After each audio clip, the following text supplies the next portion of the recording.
Berkopiah dan mengenakan baju gamis gembong narkotika, Freddy Budiman menghadiri sidang perdana peninjauan kembali terhadap hukuman mati di Pengadilan Negeri Cilacap Selasa siang. Ia dikawal ketat polisi bersenjata lengkap ke ruang sidang. Sidang PK ini akan menentukan nasib Freddy Budiman setelah kasasi yang diajukan ditolak Majelis Hakim Mahkamah Agung pada September 2014 lalu. Sebelumnya, Freddy Budiman telah dijatuhi hukuman mati oleh Pengadilan Negeri Jakarta Barat karena kasus penyelundupan 1,4 juta pil ekstasi dari Cina.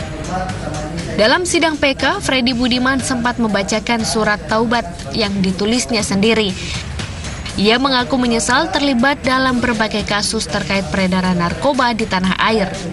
Ia juga meminta maaf kepada masyarakat dan negara Indonesia. Kalau tanggapannya terserah hukum yang berjalan. Saya serahkan sama Allah aja. Saya serahkan sama Allah semuanya. Yang penting saya udah betul-betul berhenti dari narkoba. Insya Allah selamanya. Artinya tadi itu? Dalam tanggapannya, jaksa penuntut umum menolak upaya peninjauan kembali terhadap vonis hukuman mati terhadap terpidana Freddy Budiman karena tidak adanya novum atau bukti baru yang diajukan. Sidang pengajuan PK kasus Freddy Budiman akan dilanjutkan pada 1 Juni mendatang. Heri Susanto, MNC Media, Cilacap, Jawa Tengah. Ia bermula sebagai raja copet dari Surabaya. Sosok Freddy Budiman lantas dikenal sebagai gembong narkoba internasional yang dikenal licin dan ditakuti. Ia bahkan sukses mengendalikan bisnis narkoba beromset miliaran rupiah dari balik penjara. Sosok Freddy kian membuat penasaran lantaran kehadiran sejumlah wanita cantik yang berprofesi sebagai model sebagai kekasihnya. Siapa Freddy sebenarnya? Berikut informasinya.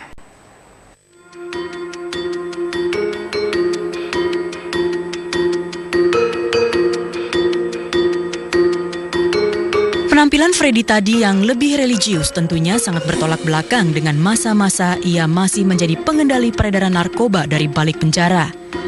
Wajah dingin dengan rambut yang dicat warna-warni kala itu membuat publik sempat berpikir Freddy tak akan pernah merasa bersalah dengan ulahnya. Bahkan dengan tenang ia mengatakan mampu mengendalikan bisnis narkoba beromset miliaran rupiah ini hingga ke luar negeri dari balik lapas Nusa Kambangan yang notabene memiliki tingkat pengamanan kelas 1 hanya lantaran bosan eksekusi mati yang telah dinantinya selama 2 tahun tak kunjung dilakukan. Ya mungkin saya ngelihat hukum di Indonesia ya sampai detik ini hukuman mati kalau kita baik belum juga ada perubahan. Saya 1,5 2 tahun hanya diisolasi saya terima hukuman itu. Terus dengan adanya eksekusi gelombang 1, gelombang 2 membuat saya gimana ya, ketakutan juga ya mungkin ya. Terus tapi tidak jera gitu. Bukan ketakutan dalam arti eksekusinya, bukan.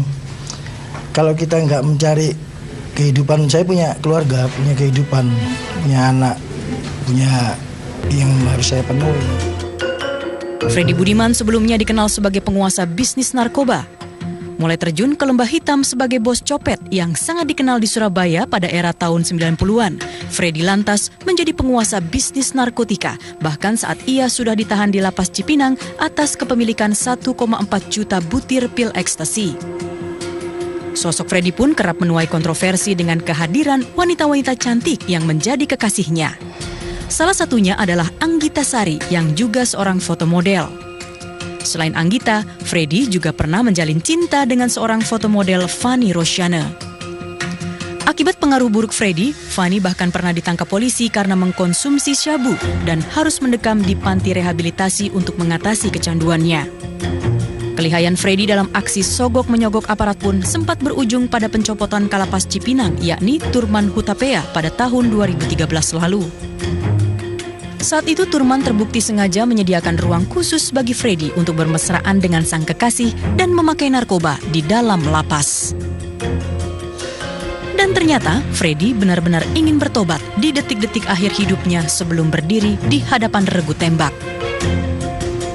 Namun, hingga kini, kapan eksekusi mati dilakukan belum dapat dipastikan. Tim Liputan MNC Media.